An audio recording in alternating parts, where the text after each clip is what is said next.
تعالوا معايا النهاردة هنعمل معاكم شوربة سي فود روعة جدا جدا جدا ورهيبة. بصوا بصوا بصوا، بسم الله ما شاء الله، كانت عظمة على عظمة. جبت عندي هنا صوابع كابوريا، وجبت سبيت، وجبت جمبري كله غسلاه، وجبت كمان كابوريا هقسمها كده اتنين، وكمان معانا بعض الجندوفلي المفصص. ويلا بينا نجيب القدر بتاعنا نحط فيه قطعة زبدة حلوة، زبدة بيور طبيعية. حطي بقى معاها البصلاية صغيرة مقطع، شوحي شوحي شوحي. جيبي معلقة دقيق واحدة وحطيها بعد ما تكرملي البصل.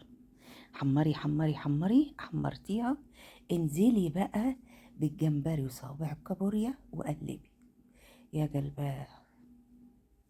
من غير ما احط بهارات، النكهه والطعم يعني رهيبه.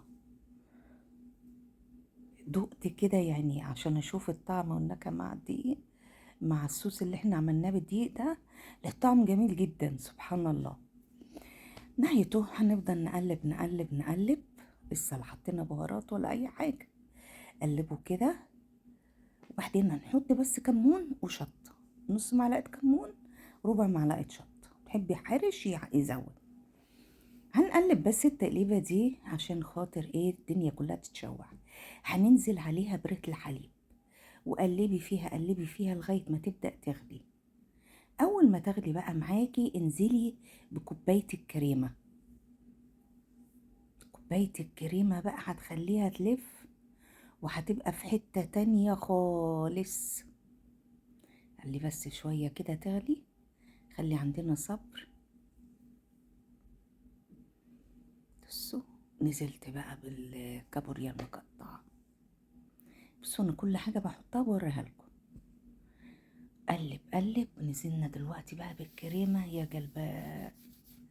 مستنيين الدنيا بقى تبدأ ايه كده تغلي، وفي الطبق وحطيها وبألف هنا كليها. يا خبر ابيض، ما خليناش حاجة ما حطناش.